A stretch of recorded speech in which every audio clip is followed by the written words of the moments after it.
wabarakatuh. Halo teman-teman, saya Muhammad Baktangjung, NIM 862024024 Prodi Pendidikan Agama Islam semester 1 kelompok 4. Video ini saya buat untuk memenuhi tugas akhir pendidikan agama Islam yang diberikan oleh dosen pengampu Ibu Nur Alia Taqwa SAG MPD. Pada video ini saya akan menjelaskan yang saya pahami mengenai tiga materi.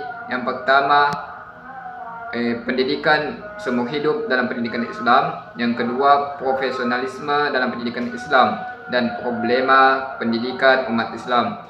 Dan yang ketiga, peran tanggung jawab guru dan orang tua pada pendidikan agama Islam. Yuk simak lebih lanjutnya.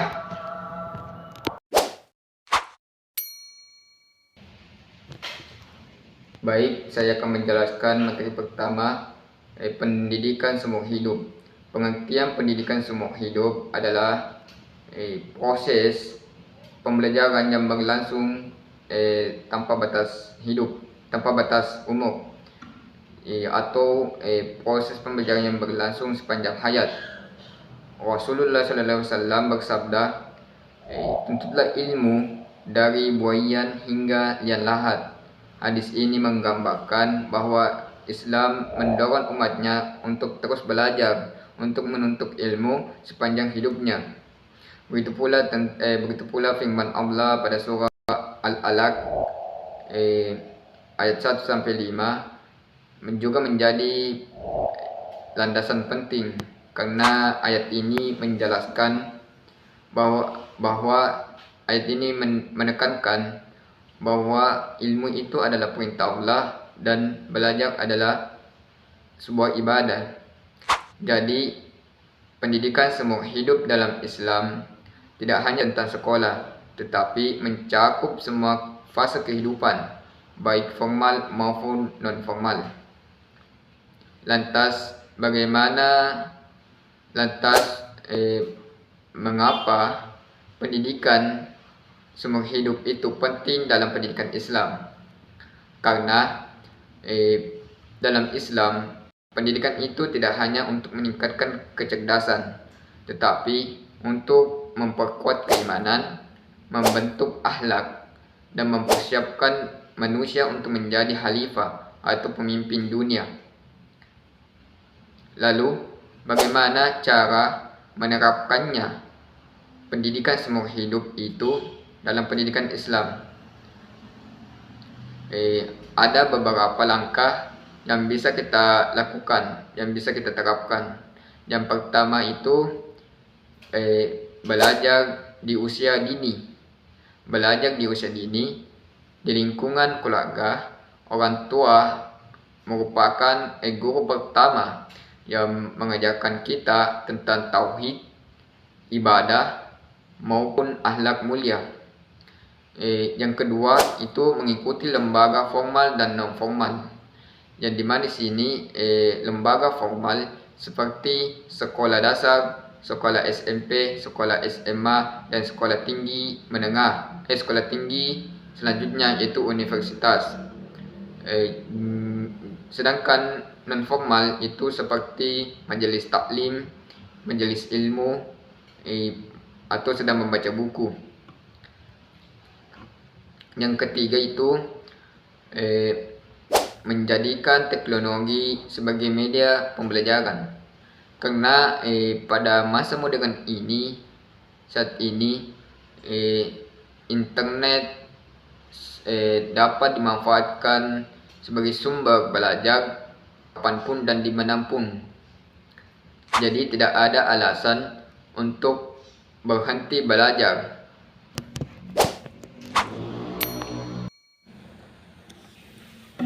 Baik, selanjutnya materi kedua, yaitu profesionalisme dalam pendidikan Islam dan problema pendidikan umat Islam masa kini.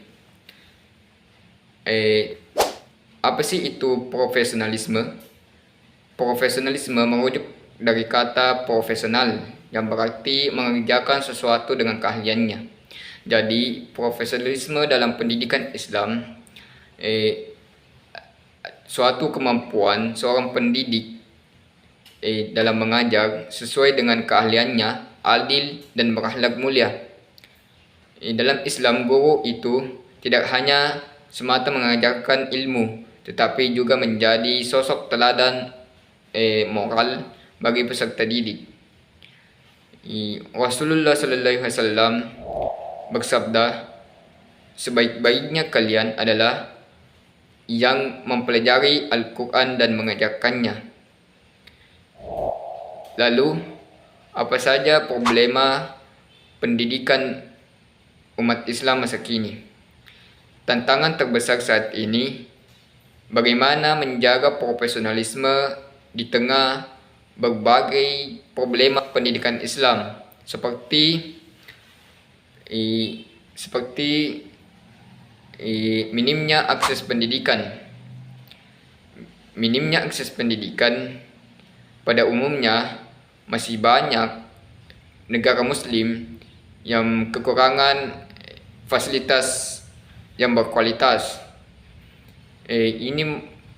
Sehingga ini merupakan problema dalam pendidikan umat Islam saat ini. Yang kedua itu runtuhnya pendidikan akhlak pada sekolah-sekolah Islam pada saat ini.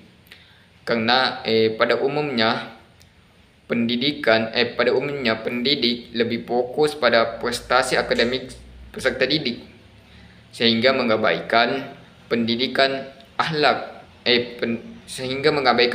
pendidikan akhlak, moral dan spiritual bagi peserta didik.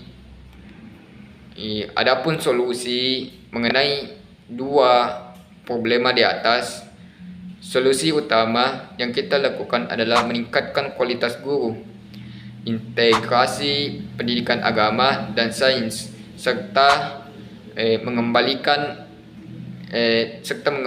pentingnya pendidikan akhlak sebagai sistem pendidikan Islam.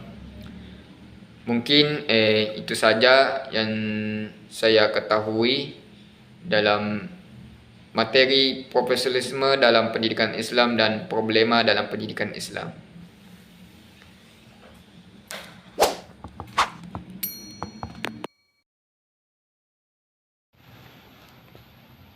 Baik, yang terakhir, peran dan tanggung jawab guru dan orang tua dalam pendidikan Islam. Yang pertama yaitu peran dan tanggung jawab guru dalam pendidikan Islam. Ada beberapa. Yang pertama itu guru sebagai pendidik yang teladan. Pendidik yang teladan, bahwa guru bukan hanya sebagai pengajar yang menyampaikan ilmu pengetahuan, tetapi juga teladan dalam perilakunya. Yang kedua, guru sebagai motivator dan inspirator, bahwa guru di sini bertanggung jawab dalam memotivasi siswanya agar semangat belajar. Yang ketiga, guru sebagai pembina spiritual, bahwa guru di sini bertanggung jawab juga dalam peningkatan keimanan, ketakwaan dan beribadah kepada Allah Subhanahu wa taala peserta didik. Selanjutnya itu peran dan tanggung jawab orang tua dalam pendidikan Islam. Yang pertama itu orang tua sebagai sebagai pendidik pertama dan utama, bahwa di sini orang tua harus membina anaknya dalam nilai-nilai Islam sejak dini. Yang kedua, orang tua sebagai penyedia lingkungan, bahwa orang tuanya harus menyediakan lingkungan yang Islami di rumahnya, di lingkungan rumahnya. Yang ketiga, orang tua sebagai penyokong pendidikan informal peserta didik, bahwa di sini orang tua memiliki berhak dalam keberhasilan pendidikan formal peserta didik atau anaknya.